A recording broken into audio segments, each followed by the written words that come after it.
Bonjour les amis, bienvenue sur Tu joues quoi pour cette nouvelle vidéo. Aujourd'hui nous allons prendre notre caméra et aller parcourir la savane afin de faire un documentaire animalier grâce à Wild Serengeti. Wild Serengeti, c'est un jeu de Gunno Kim illustré par Sophia Kang et c'est un jeu édité chez Don't Panic Games. Voilà, Don't Panic Games qui nous propose ce documentaire animalier. Alors je sais plus c'est de 1 à 4 joueurs pour 14 ans et plus et pour des parties d'environ 45 minutes. Donc voilà, je vous explique ça tout de suite et puis on se retrouve juste après pour les avis. À tout à l'heure.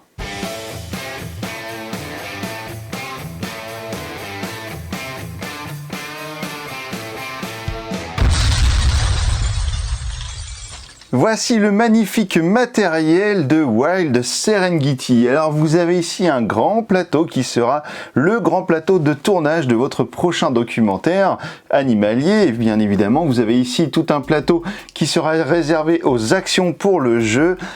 Une grosse pioche, une énorme pioche de cartes scènes, vous allez en étaler 6 juste ici. Vous avez ici des cartes migration, des jetons effets spéciaux et des jetons nourriture, des jetons de monnaie, des pièces. Vous avez le jeton premier joueur qui est un arbre en 3D, en carton. Alors pour le coup il est en carton, comme le grand arbre ici magnifique à la Everdell. Donc le premier, je vous en parlerai dans les avis, mais bon c'est quand même moyen ce pion en carton. Ici vous avez le magnifique rocher qui sera le rocher un petit peu où Simba est présenté comme ça au peuple des animaux. Le roi est présenté puisqu'en fait en plus vous avez un petit animal qui ressemble fort énormément au personnage du film de Disney. Alors comment ça va se passer? Quel est le but du jeu de Wild Serengeti? Eh bien vous allez devoir tourner un documentaire animalier en filmant des scènes, et lorsque vous allez filmer ces scènes avec des animaux bien particuliers, eh bien vous allez gagner des points. Et vous allez gagner des bonus qui vous feront peut-être gagner des points plus tard, etc. Et puis donc vous avez 6 manches comme ça sur lesquelles vous allez devoir remplir un maximum de scènes pour marquer un maximum de points. Et puis vous allez voir que sur les 6 dernières manches, sur la manche 4 et la manche 6, eh bien nous avons une remise de prix qui va être décernée aux meilleurs joueurs par rapport à telle ou telle caractéristique demandée. Donc ça c'est plutôt cool. Et donc vous avez dès le départ 6 pièces de monnaie qui vont vous permettre de faire des actions. Vous avez votre petit pion caméra qui est juste ici avec un deuxième sur la piste de score ici à 0. Celui-là va vous servir à aller chercher les actions sur le plateau des actions. Vous allez prendre au hasard 8 cartes dans la pioche de cartes scènes et vous allez en choisir 4 que vous allez conserver dans votre zone de jeu. Et puis vous allez prendre une petite aide de jeu qui est recto verso juste ici qui va vous être bien utile. Alors pendant ces 6 manches, eh bien vous allez donc faire des actions. Eh bien on va regarder tout de suite quelles sont les actions possibles dans Wild Serengeti. Alors vous voyez qu'il y a les animaux qui sont répertoriés par 4 catégories. Ici les prédateurs carnivores, ici les grands mammifères, ici les charognards et les herbivores migrateurs. Donc vous avez donc ces 4 catégories d'animaux. Alors je vous en ai mis à plat pour bien les voir et puis d'autres debout parce qu'en fait sinon ça tient pas dans la case si on met tout à plat. Et donc vous avez ici des petites actions. Alors qu'est-ce qui va se passer par exemple si je mets mon pion caméra juste ici? Eh bien je vais devoir payer une pièce, hop, que je rends à la banque, et je vais prendre n'importe quel animal ici entre le lion, le guépard et le crocodile que je vais pouvoir placer où je veux sur le plateau de tournage. Alors évidemment il va falloir faire votre choix par rapport aux cartes qui sont juste ici. Alors comment ça va marcher les cartes scènes?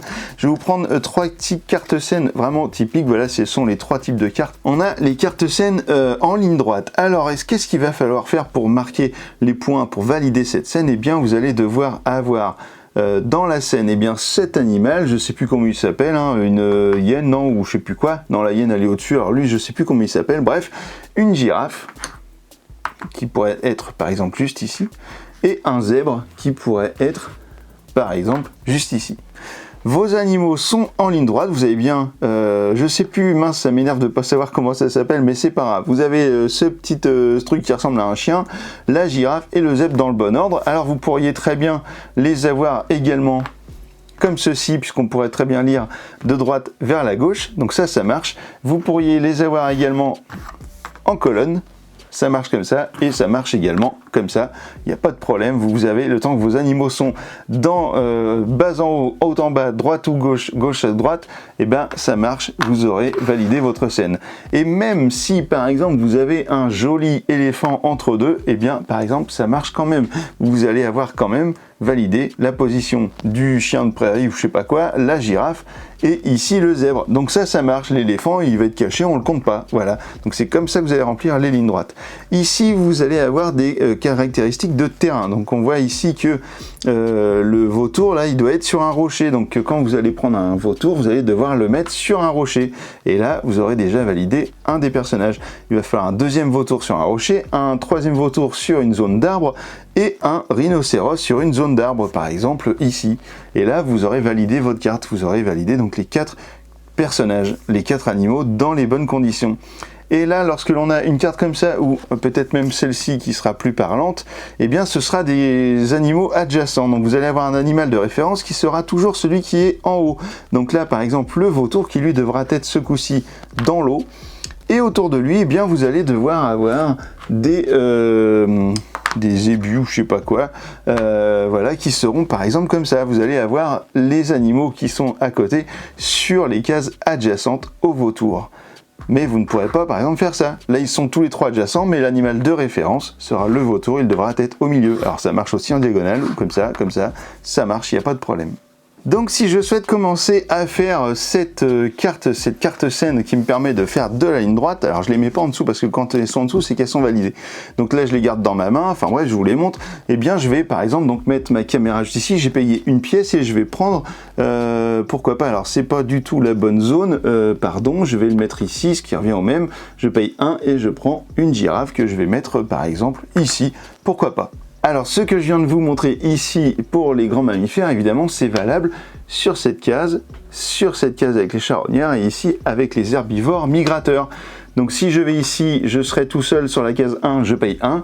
Donc, je ne pourrai pas mettre un autre pion. Si d'autres joueurs veulent utiliser cette case, le temps que j'y suis, ils ne peuvent pas l'utiliser. Par contre, ici, on peut payer 2 pièces et être plusieurs dans cette zone ici et aller sans fin. Si on est 4 à jouer, eh bien, les 4 joueurs peuvent très bien venir ici, ce qui n'a aucun intérêt si la case du dessus est libre. Mais bon, c'est pour vous montrer un petit peu comment ça se passe. Donc, toute la face du haut, ce sont tous la même chose. C'est pour récupérer des animaux et les placer où l'on veut sur la map. Alors où l'on veut, oui et non, vous ne pourrez pas mettre un animal sur une case où il y a déjà un animal, ça c'est pas possible, voilà. Ensuite, on va passer aux actions qui sont juste en dessous. Alors, les actions interchanger la position des animaux ou déplacer un animal de 1 à 3 cases, eh bien, vous ne pourrez pas les faire sur la première manche. C'est écrit ici, c'est interdit. Et ici, c'est encore rappelé quelquefois que vous n'ayez pas bien vu. Et donc, manche 1 interdit, manche 1 interdit. Donc, si on n'était pas en manche 1, eh bien, par exemple, on pourrait, pourquoi pas, je vais mettre des animaux. Hop, on va faire ça. Eh bien, vous pourriez, en allant juste ici, interchanger la position de 2 animaux, par exemple ces deux-là, hop, je les interchange et voilà, j'ai fait mon action. Ici, si je vais sur la case déplacer un animal de 1 à 3 cases, eh bien je vais pouvoir faire 1, 2, 3 par exemple, ou bien 1, 2, 3, voilà, tout ça c'est possible avec le déplacement de 1 à 3 cases. Attention, je ne peux pas faire 1, 2, 3, ça c'est pas possible, c'est toujours des déplacements orthogonaux et non en diagonale. Si je mets mon pion juste ici, je vais pouvoir prendre une carte de la réserve. La réserve, c'est juste ici. Donc, si j'ai vu une carte qui m'intéressait, je peux la prendre. Par exemple, celle-ci, hop, je la prends. Donc là, pour faire ça, évidemment, j'ai payé une pièce. Hop, je la mets là. Et si je le souhaite, je peux récupérer une ou plusieurs autres cartes à condition que je paye une pièce par carte. Donc, je pourrais très bien payer une autre pièce pour récupérer, pourquoi pas, cette carte. À chaque fois qu'on va prendre des cartes de la réserve, eh bien on va remplir la réserve. La réserve doit toujours avoir 6 cartes et lorsque je vais aller sur cette action, renouveler la réserve de cartes scène et en prendre une, eh bien je vais tout enlever. Hop, j'enlève toutes les cartes, je les défausse et j'en mets 6 nouvelles et j'ai le droit d'en prendre une. Et voilà, donc là j'ai 6 nouvelles cartes, j'en choisis une, si je vais prendre celle-ci par exemple, et si je le souhaite, eh bien pour une pièce supplémentaire, voire plusieurs pièces supplémentaires, et bien comme pour l'action qui est juste ici, eh bien je vais pouvoir prendre plusieurs cartes. Alors vous avez vu qu'il y a des actions qui sont verrouillées ici, alors lorsque vous jouerez à 2, eh bien elles seront verrouillées sur toute la partie. Si vous avez 3 joueurs autour de la table, eh bien vous pourrez en déverrouiller quelques-unes et 4 joueurs, vous déverrouillerez toutes les actions qui sont ici. Alors vous voyez qu'il y a ici des petites icônes en bas, en haut pardon, à droite de la carte, il y a ici une fleur, il y a ici une banane, il y a ici des empreintes de pâtes, il y a ici de la viande. Donc ça ce sont des icônes que vous allez pouvoir cumuler. Donc lorsque vous allez avoir des cartes par exemple comme celle-ci, eh bien vous allez regarder combien de cartes vous avez par exemple terminées dans votre zone de jeu. Vous pourriez avoir, eh bien pourquoi pas ça comme ça avec une troisième voire peut-être une quatrième fleur. Et vous auriez par exemple rempli cette carte. Hop, je remplis cette scène, je vais pouvoir la jouer et donc là je vais regarder hop, quelle est la caractéristique que j'ai le plus. Donc soit les bananes, j'en ai pas, mais celle-ci elle compte, donc j'en ai une. Les plantes, j'en ai 2, ou alors les fleurs, j'en ai 4. Eh bien, je vais regarder, donc forcément les fleurs. Donc c'est le nombre de fleurs divisé par 2, donc hop, 4 divisé par 2, 2. Donc j'obtiens 2 points de victoire grâce à cette carte. Lorsque je vais avoir des icônes comme ceci de nourriture par exemple, eh bien si j'ai des cartes comme ça dans ma zone de jeu et que j'ai validé ces cartes-là, eh bien à la fin de la manche, lorsqu'on va faire la préparation de la manche suivante, je gagnerai des jetons nourriture comme ceci, donc peut-être un voire plus si j'en ai d'autres dans ma zone de jeu. Alors à quoi vont vous servir ces jetons nourriture? Eh bien ils vont vous servir en action gratuite à déplacer des animaux d'une case. Hop, j'utilise un jeton, je peux déplacer un animal d'une case, j'en utilise un deuxième, je peux le déplacer d'une deuxième case. Donc ça peut être très pratique pour remplir des cartes scènes. Vous avez également la possibilité de gagner ces petits jetons là qui sont des jetons d'effets spéciaux. Je vous ai dit tout à l'heure qu'il fallait que certains animaux soient sur tel ou tel territoire, donc les prairies, l'eau, le rocher ou les forêts. Vous avez donc comme ça des caractéristiques. Par exemple ici, les deux animaux doivent être, les deux antilopes, là, il doit y en avoir une en forêt et une en prairie. Eh bien si j'en ai une en forêt et que la deuxième antilope par exemple est dans l'eau, eh bien je peux valider ma carte scène en disant j'utilise un pion effets spéciaux, ce qui fait que je demande à mon secteur effets spéciaux après le tournage du documentaire en post-production de me mettre de la prairie à la place de l'eau autour de cette antilope en effets spéciaux et du coup je vais valider ma scène. Donc vous allez continuer comme ça pendant des tours et des tours. Donc vous allez avoir la première manche où vous allez récupérer 6 pièces, deuxième manche pareil, troisième manche pareil et là on arrive à la quatrième manche et là c'est un petit peu spécial. Alors à la fin de chaque manche, hein, c'est écrit sur la petite carte ici, eh bien on déplace le pion de la manche, donc c'est ce que je viens de faire. On déclenche les événements de la manche s'il y en a. Alors ici on voit qu'il y a une antilope là, ou une gazelle qui est juste ici, donc ça déclenche un événement pardon, de migration. Je prends la première carte et je vais regarder si j'ai des animaux qui sont sur les cases ici. Alors on va en mettre un petit peu pour voir ce qui se passe. Hop. Et voilà, donc là si par exemple je suis dans cette configuration là, eh bien à 2 joueurs, de 1 à 3 joueurs, je vais regarder les cases marron et à partir de 4 joueurs, je vais regarder les cases marron et les cases bleues. Donc là à 2 joueurs par exemple, eh bien je vais devoir enlever cet animal qui était juste sur cette case ici, le rhinocéros qui est là. Ensuite, je vais regarder 1, 2, 3, donc 1, 2, 3, non, c'est pour 4 joueurs. Ici en haut, ma girafe, elle reste. Lui, il n'est pas touché, il reste. Et ben voilà, on enlève juste le crocodile et le rhinocéros. Et ce sont des animaux qui auront migré, donc on ne les verra plus. Il va falloir aller les rechercher dans les prochaines manches pour pouvoir les avoir ici. On renouvellera la pioche, la réserve ici. Donc on enlèvera toutes les cartes, on va en prendre des nouvelles. Chaque joueur va piocher 4 cartes de scène et en conserver une seule. Et on recevra les récompenses de la manche. Alors dans les récompenses de la manche, eh bien on va récupérer notre argent, donc là on va récupérer 7 pièces. Alors sachez que vous pouvez passer à un moment donné, lors d'une manche, vous n'êtes pas obligé de dépenser tout votre argent, mais vous ne pouvez pas passer le temps qu'il vous reste au moins 3 pièces. Donc il faut en avoir dépensé suffisamment pour en avoir par exemple 2, et là je peux passer. On récupérera également les jetons, par exemple ici nourriture, qui sont dans ma zone de jeu. Donc je prends un jeton nourriture que je remets ici, et on déplacera le jeton premier joueur, alors l'arbre du premier joueur, vers l'autre joueur. Voilà. Alors une particularité pour la manche 4 et la manche 7, c'est qu'il y a la remise de trophées. Alors on va regarder un petit peu ce que ça donne. Vous allez compter le nombre de lions que vous avez sur vos cartes. Alors ici j'en ai un, et ben j'en ai qu'un. Donc forcément votre choix d'animaux parfois sera guidé aussi par rapport à ces trucs là. Donc là j'ai un seul lion, donc le joueur qui aura le plus de lions parmi tous les joueurs va gagner le nombre de lions qu'il a fois 2 en points de victoire, donc ça c'est chouette. Mais il faut savoir que si vous avez des empreintes de papates comme ça, les petites papates, dans vos cartes qui sont juste ici, eh bien ils vont compter comme l'animal qui est demandé à la cérémonie. Donc là si j'avais un seul lion, eh bien en fait j'en aurais 1, 2, 3, 4 ici si j'avais ces deux cartes là dans ma zone de jeu. Donc effectivement si je suis premier, boum, ça fait 2 x 4, 8 points de victoire, et si je suis deuxième, eh bien ça fait juste 4 points de victoire. Vous allez faire exactement la même chose sur la manche 5 au niveau de la migration, donc vous allez enlever des animaux, sur la manche 6 vous allez enlever des animaux également, et vous ferez une dernière cérémonie ici concernant les buffles, ou je sais pas quel nom de cet animal, qui sera voilà, en fin de partie. À la fin de la partie, eh bien, vous allez avoir votre score qui sera affiché sur le plateau. Alors d'ailleurs, en parlant de ça, si jamais vous avez dépassé 100 points, vous prendrez un petit jeton crocodile comme ça, marqué 100, et si vous dépassez 100 points, vous le retournez. Alors je peux vous dire que c'est compliqué d'arriver jusque là.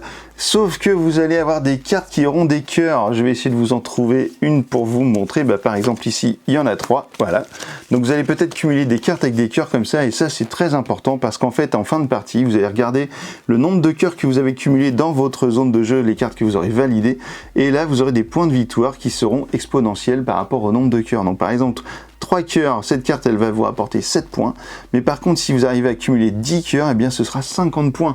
Donc là ça peut faire vraiment la différence. Vous allez peut-être gagner des points aussi grâce à des cartes rares. Donc plus vous aurez de cartes rares, plus vous gagnerez de points, mais forcément elles sont rares.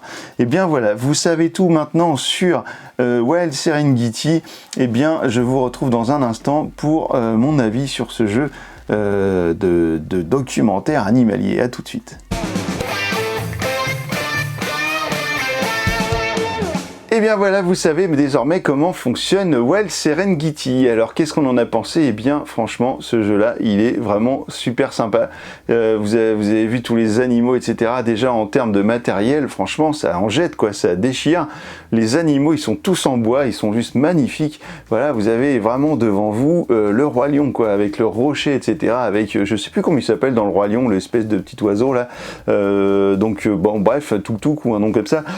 Eh bien en fait, il est là. Et puis ça vous permet d'avancer comme ça sur les pistes. Alors ça reste que du carton, hein. On a un petit peu, ça rappelle un petit peu évidemment si vous connaissez Everdell avec cet arbre en carton qui était bien décrié à l'époque par pas mal de gens parce que genre ça pétait, etc. Le rocher là il pète pas, franchement il s'emboîte super bien et puis ça se passe très très bien. Alors par contre le jeton premier joueur, et je vais pas vous mentir, je l'ai pété direct. Voilà, là il tient comme ça, mais en fait sur un des 4 pieds de l'arbre, en fait il est déchiré, il est carrément pété, donc ça a tout de suite pété. C'est du petit carton, quoi. Franchement j'aurais préféré un pion en bois ou un truc voilà, pour jeton premier joueur qui ressemble à un arbre, mais là le fait de l'assembler, il est en 3 morceaux, et ça a pété direct, forcément, ça c'est sûr que ça va pas tenir longtemps. Par contre l'arbre est beaucoup plus costaud, enfin le rocher est beaucoup plus costaud que l'arbre. Voilà, donc ça c'est au niveau du matériel. Le plateau et tout est vraiment hyper chiadé, c'est super beau, il n'y a rien à dire à part le jeton premier joueur, tout va bien, c'est du super matos. Au niveau du jeu, c'est très très plaisant, franchement, on s'amuse bien avec ça, on est vraiment plongé dans l'histoire des documentaires, à créer nos scènes avec des animaux, avec les migrations qui bougent, etc. Les joueurs font bouger les animaux parce que, évidemment, ce que j'ai pas dit dans l'explication, c'est que on n'a pas chacun un plateau, hein, vous imaginez bien, donc en fait, tout le monde joue avec les mêmes animaux, ce qui fait que, en fait, parfois on va placer un animal et puis les joueurs d'après, ils vont le déplacer, donc on a un peu le seum, il va falloir qu'on le redéplace ou qu'on interchange. Donc il y a de la vraie stratégie dans ce jeu-là, à savoir comment les placer, à bien regarder ce que font les autres éventuellement, à regarder essayer de se rappeler ce qu'ils auraient pris dans la réserve en termes de cartes scènes, parce qu'après on les voit plus, ils les cachent.